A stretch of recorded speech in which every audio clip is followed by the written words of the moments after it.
तो यहाँ पे नॉर्मली क्या होता है कि ये इलेक्ट्रिक हीट सप्लाई करने वाला एक यहाँ पे हीटर लगा हुआ रहता है। ओके, और ये फ्लास्क होता है, ये फ्लास्क में यहाँ पे नॉर्मली ऊपर कॉक लगा रहता है। ओके, तो वन वन अभी वीडियो में दिखेगा। तो ये जो फ्लास्क लगा हुआ रहता है इसकी डायरेक्टली ओपनिंग यहाँ से स्टार्टिंग ओपनिंग रहती है।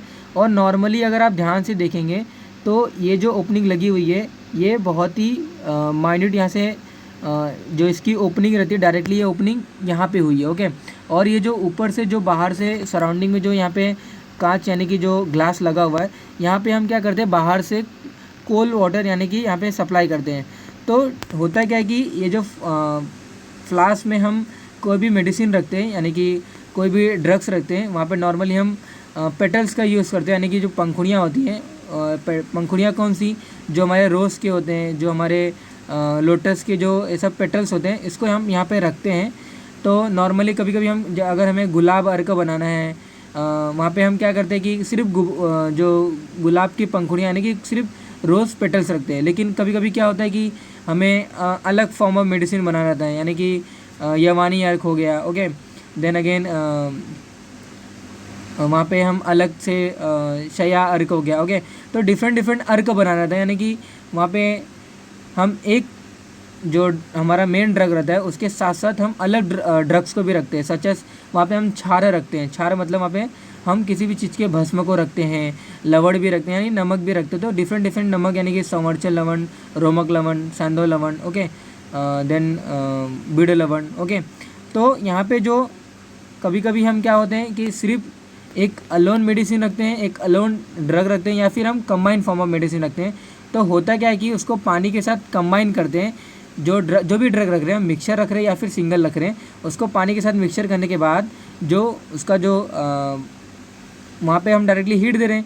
हीट से क्या हो रहा है कि जो एक्सट्रैक्टिव जो हमने यहाँ पे रखा हुआ है इस फ्लास्क के अंदर, उस पानी में उसके एक्सट्रैक्टिव आ जाते हैं। ओके, पानी में एक्सट्रैक्टिव आने के बाद इस हीट के थ्रू क्या होता है, वो हीट थोड़ा सा बॉयल होता है, और बॉयल होने के बाद जो वेपर बनता है वो वेपर वहाँ से क्या होता है यानी कि हम डायरेक्टली स्लाइट हीट दे रहे हैं। तो स्लाइट हीट देने से क्या होता है कि जो वेपर उड़ता है वो वाटर का वेपर नहीं रहता है, वो वेपर हमारा एसेंशियल ऑयल का वेपर रहता है। और वो वेपर क्या होता है यहाँ से कलेक्ट होकर जो अंदर से एक स्मॉल सी छोटी सी जो नली जैसी एक पाइप यानी कि यहाँ पे गई हुई है, ये डायरेक्टली कनेक्टेड नहीं होती है, डायरेक्टली यहाँ पे ओपन होती है।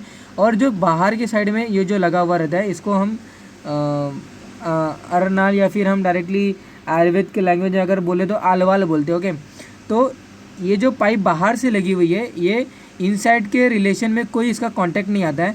बस ये क्या करता है कि ऐसा कंडेंसर यहाँ पे ये रोल प्ले करता है। मतलब जो यहाँ पे वेपर यहाँ से जो एसेंशियल ऑयल्स जो यहाँ से उड़ के जो ऊपर जाता है, ये ऊपर जाने के बाद ये यहाँ से ट्रैवल करता हुआ यहाँ तक आता है।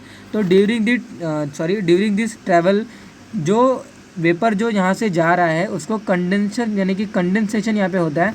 यानी कि जो कूल वाटर यहाँ पे अंदर भरा हुआ है, यानी कि ये देखिए आप यहाँ पे एरो से थोड़ा सा देख सकते हैं कि जो कूल वाटर यहाँ पे भरा हुआ रहता है उसके थ्रू जो वेपर जाता है अंदर से उसका लिक्विडिफिकेशन होता है, यानी कि यहाँ पे डिस्टिलेशन होता है। इसीलिए इस प्रोसेस को, इस अपैरेटस को डिस्टिलेशन अपैरेटस बोलते हैं।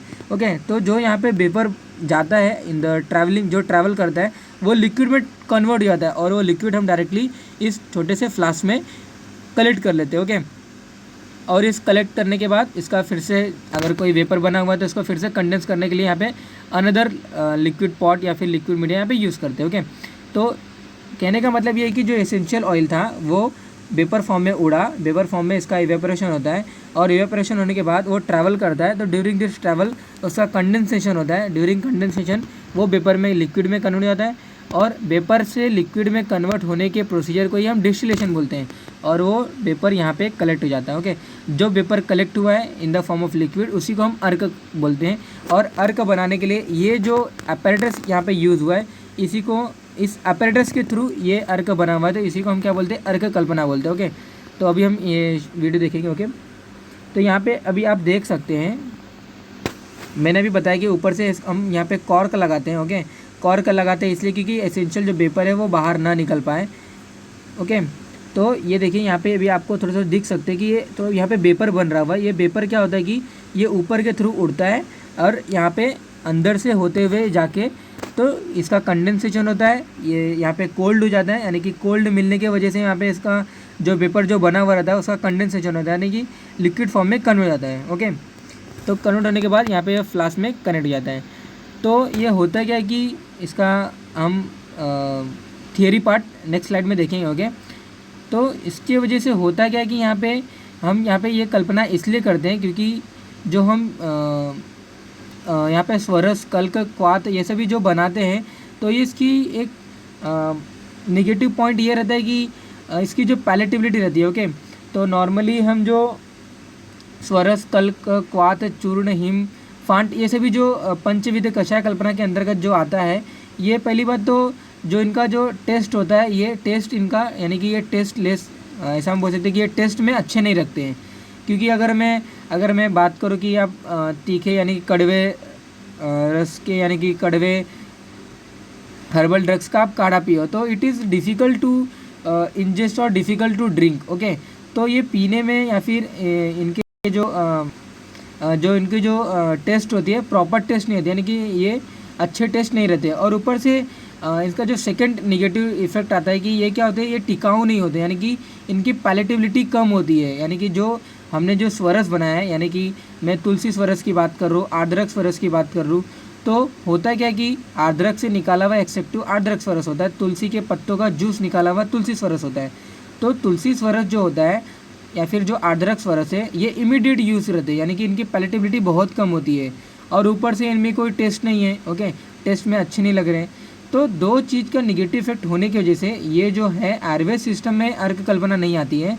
ये अर्क कल्पना हम यूनानी सिस्टम्स में देखते हैं, यानी कि जो आयुष विभाग है, आयुर्वेदा, यूनानी। ओके, देन यहाँ पे आयुष में जो पंच विभाग बताए गए कि आयुष, यूनानी, देन सिद्धा, ओके, देन और होम्योपैथिक एंड जो वहाँ पे नेचुरोपैथी, जो नॉट नेचुरोपैथी, तो ऐसा वहाँ पे योगा है, नेचुरोपैथी, ऐसा 5 आयुष में जो विभाग बताए गए हैं। तो उसमें से यूनानी करके एक विभाग है, आयुर्वेदा भी एक विभाग है। तो आयुर्वेद में ये अर्क कल्पना ये नहीं बताया गया है, लेकिन वहाँ पे कहने का मतलब ये है कि अर्क कल्पना के वजह से जिसकी पैलेटेबिलिटी हम बढ़ा देते हैं उस द्रव्य की, और उसके साथ साथ वो द्रव्य हमें अच्छा नहीं लगता है तो उसको हम ले लेते हैं। तो जो एसेंशियल ऑयल्स वहाँ पे हमें क्वाथ बनाते समय, काढ़ा बनाते समय वो उड़ जाता है, उसको हम रिकलेक्ट तो नहीं कर सकते, लेकिन उसको वो लॉस ना हो इसलिए हम अर्क कल्पना यूनानी सिस्टम्स में मेडिसिन में वहाँ पे आया हुआ। ओके, तो ये इस प्रोसेस को हम डिस्टिलेशन अपैरेटस बोलते हैं, इसको आयुर्वेद में भभका यंत्र बोलते हैं। ओके।